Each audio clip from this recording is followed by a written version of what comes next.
தமிழ்நாடு அரசியல் களம் நம்ம கடந்த தேர்தல் நடந்து இப்பதான் பார்த்து 25 தமிழ்நாடு அரசியல் இப்ப எப்ப வரைக்குமே டிஎம்கேவா தாவேகாவா தான்.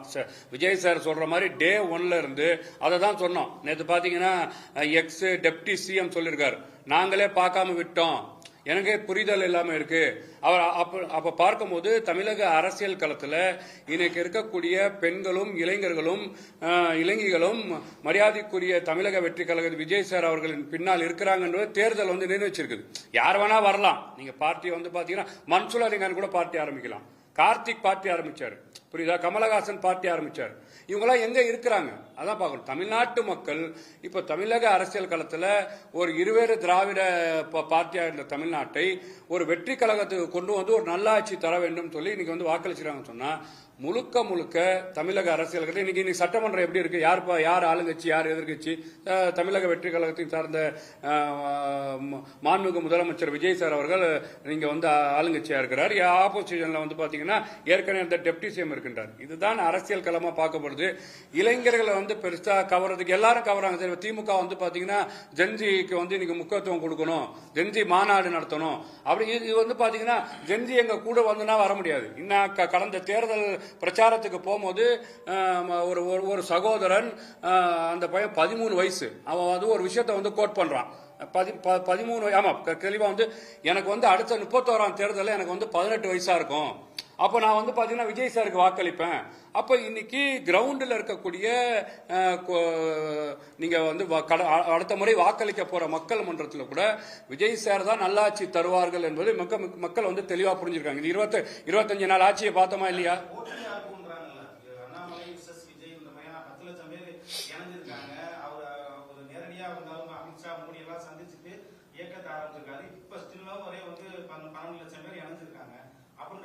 நீ யாரோட போட்டின்னு சொல்றீங்க? அண்ணா தமிழ்நாட்டு அரசியல் களத்துல இன்னைக்கு வந்து ஏற்கனவே இருந்த ஆளுங்கட்சியாக இருந்த திமுக இன்னைக்கு எதிர்கட்சியா மாறி. அதான் நான் சொல்றேன், தாவேகாவா டிஎம்கேவா தமிழக வெற்றி கழகமா திராவிட முன்னேற்ற கழகமா தான் போட்டி இன்னைக்கு இருக்குது. இந்த போட்டி களம் தான். இதை தாண்டி மரியாதைக்குரிய தமிழக வெற்றி கழகம் தலைவர் விஜய் அவர்கள் தமிழ்நாடு ஃபுல்லா பிரச்சாரம் பண்ணா இன்னைக்கு 215 சீட்டு வந்திருக்கும். இப்ப வரக்கூடிய உள்ளாட்சி தேர்தல், நீங்க இருக்கக்கூடிய பாராளுமன்ற தேர்தலில் மிகப்பெரிய ஒரு வெற்றி வாய்ப்பை வந்து தமிழக வெற்றிகள் பெறும். அப்ப எதிர்கட்சியே இல்லாத சட்டமன்றம் தான் அமையும். நீங்க இதுல அண்ணாமலையை கோட் பண்ண காரணம் என்ன இருக்கு? களத்திலேயே இல்லாதவர்கள் ஏற்கனவே பாஜக 2 விழுக்காடு சார் தமிழ்நாட்டில். இதை திமுக தான் வந்து பாத்தீங்கன்னா பாஜக இந்த பாஜக வளர்த்து விட்டுருச்சு. பாஜகவிலேயே இடம் இல்லாதவர், பாஜகவிலே அங்கீகாரம் கொடுக்காதவர், பாஜகவிலே வந்து பாத்தீங்கன்னா இவர் இருந்தா ஜெயிக்கணும்னு நினைக்காதவங்க ஒரு பார்ட்டியை ஓபன் பண்ணிருக்கான்னு சொன்னா இவர் மக்கள் வந்து வர மக்கள் பார்க்க போறாங்க. இந்த அரசியல் களத்துல நீங்க தமிழக வெற்றி கழகத்தோட ஒப்பிடுறதுக்கு இப்ப புதுசாக வந்திருக்க இயக்கம் வந்து பெரிதல்லன்னு பாக்குறேன்.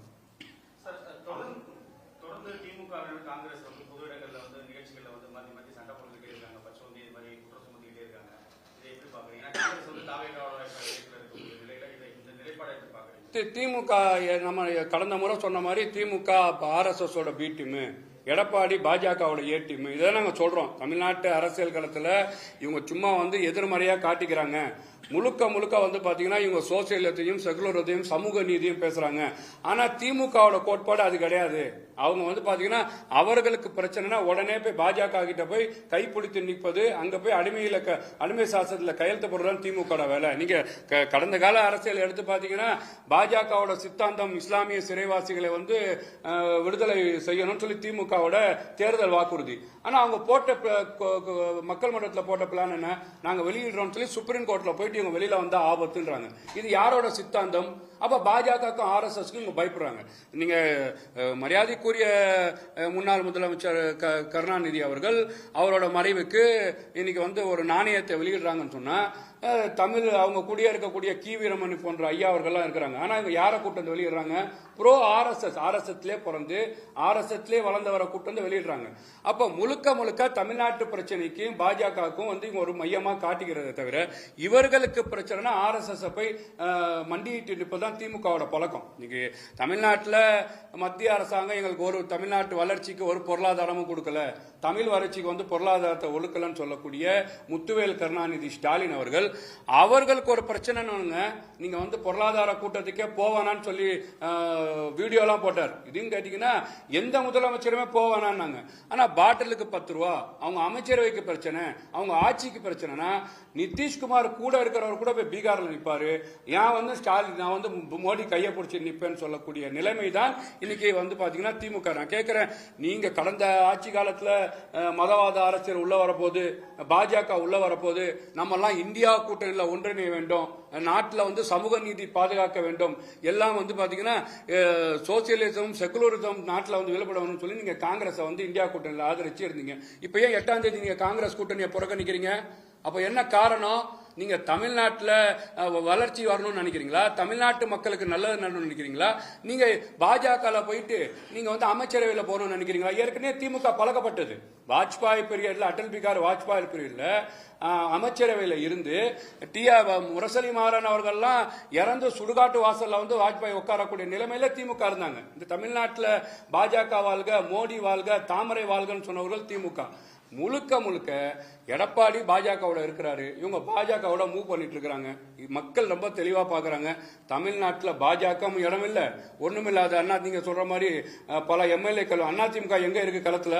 டெய்லி கொத்தா ஆளுங்க வந்து தேர்ந்துட்டு இருக்கிறாங்க. நாங்க போற பகுதியெல்லாம் இன்னைக்கு தமிழ்நாட்டு அரசியல் களத்துல தமிழக வெற்றி கழகத்தை நோக்கி எல்லா பக்கமும் வராங்கன்னு சொன்னா, மீண்டும் சொல்றேன், தமிழ்நாட்டில் ஒரு மிகப்பெரிய ஆட்சி வரும் 2031 தேர்தலில் ஒரு எதிர்கட்சி இல்லாத சட்டமன்றம் அமையறதுக்கான வாய்ப்பு தான் அதிகமா இருக்குன்னு நான் பாக்குறேன். இப்போ இன்னைக்கு வந்து பாத்தீங்கன்னா அதிமுக சேர்ந்த முன்னாள் அமைச்சர்களாக இருக்கக்கூடிய கடம்பூர் ராஜு, சம்பத் பிளஸ் உடுமலை ராதாகிருஷ்ணன் அவங்களோட ஆதரவாளர்கள் சேர்ந்து குறிப்பா தென் மாவட்டங்கள்ல இருந்து அதிகமா சேர்ந்துகிட்டு இருக்காங்க.